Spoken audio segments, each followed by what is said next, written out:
of payment of fees.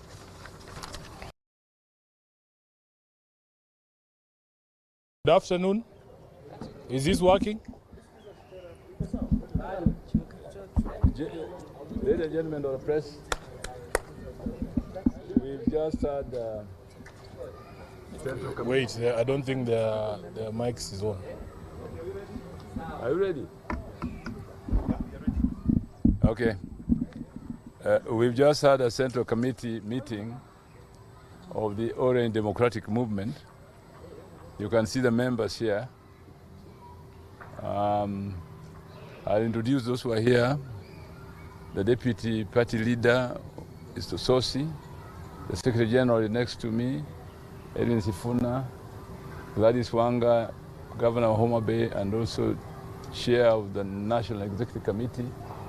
And we have here Rose Buyu, a member of the committee, and Akiro Nixon, yes, member of the committee.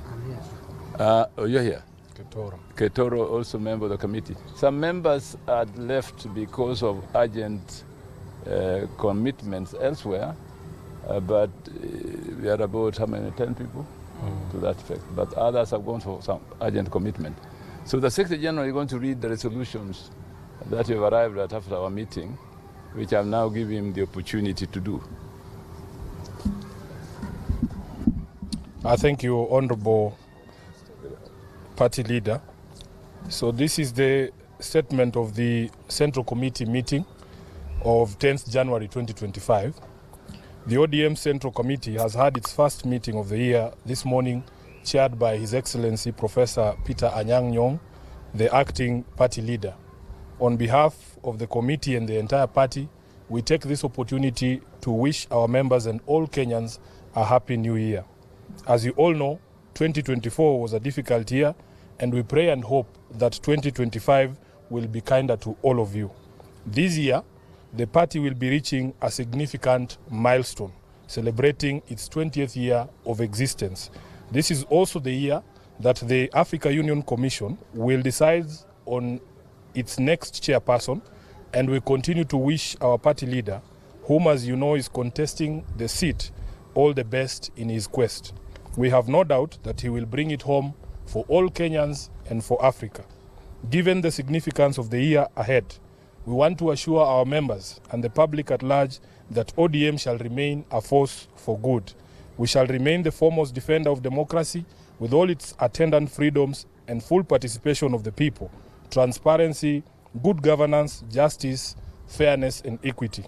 These are the values upon which this party was founded and must remain our guiding star in all engagements with issues affecting the people. We call on all our members to remember that ODM remains a distinct political party in competition with all others to win power by democratic means. To this end, we must all be guarded in pronouncements on the future of the party and particularly refrain from beating the drums of our competitors. We must continue to strengthen ourselves in preparation for the battles ahead. Following the largely successful grassroots elections in November at all polling units in all the 47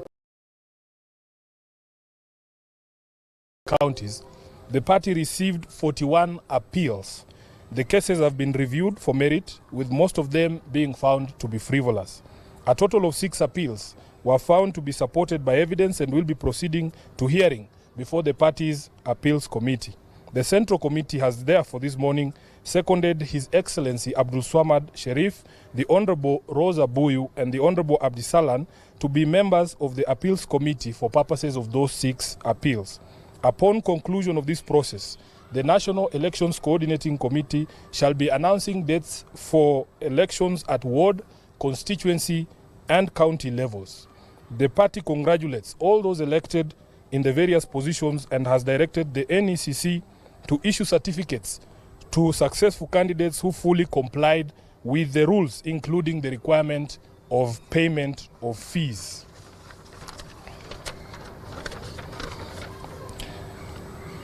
This meeting further resolved to convene a meeting of the party parliamentary group prior to the resumption of regular sittings of Parliament in February, to consult with our members on priority legislative business for the party.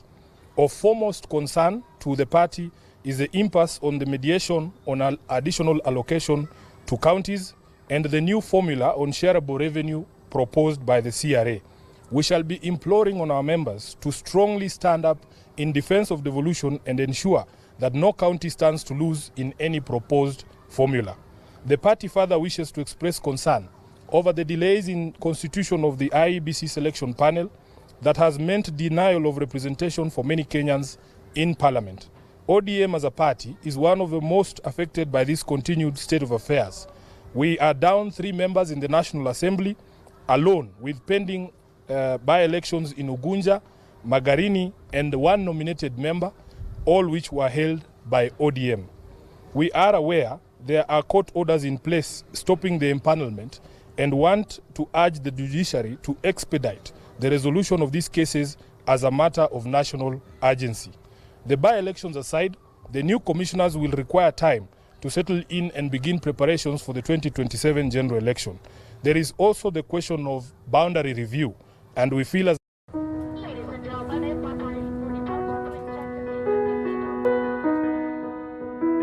a party that we are running the risk of getting into a very serious constitutional crisis. I thank you. That is the end of the statement. Any questions? Yes, sir. Yeah, thank you so much. Just two from me. Number one is towards the secretary.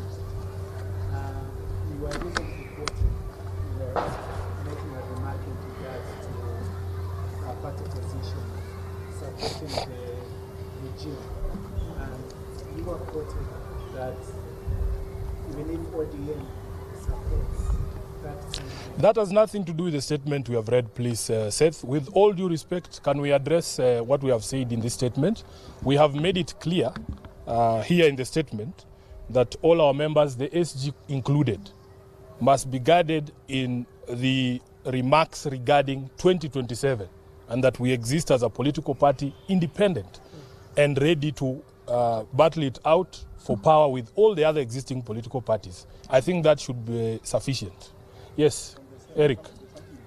Yes. Two?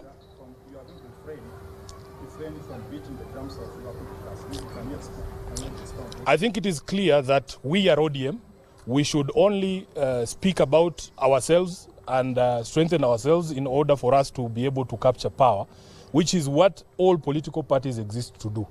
So really it should be as clear as that. And you are aware that even legally, under the Political Parties Act, it is not allowed for members to be preaching the gospel of other political parties other than the parties on which they were elected. That is the law. My name is Barack. Yes. I work for the City Voice. In terms of preparedness, yes.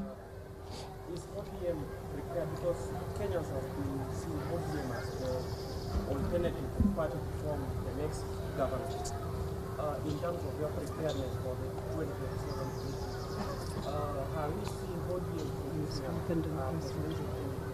I think part of what we have addressed here and what we began last year with the grassroots elections is part of that strengthening process. We are very proud. We received a report from the National Elections Coordinating Committee that right now, if they showed you the database, ODM has now committees in place in all the over, how many? 39,000 polling centers, which is one of the ways in which we are strengthening ourselves. We need to have a solid grassroots presence. And as I've said, once the process of appeals is done, we will be moving to elections at the ward, constituency, and county level. We want to have a full team in place so that we can be able to take on the challenges that will come ahead of us.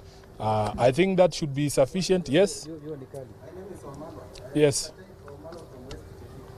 Pertaining the constitution of IEBC. Yes. Do you have a timeline within which the commission should be?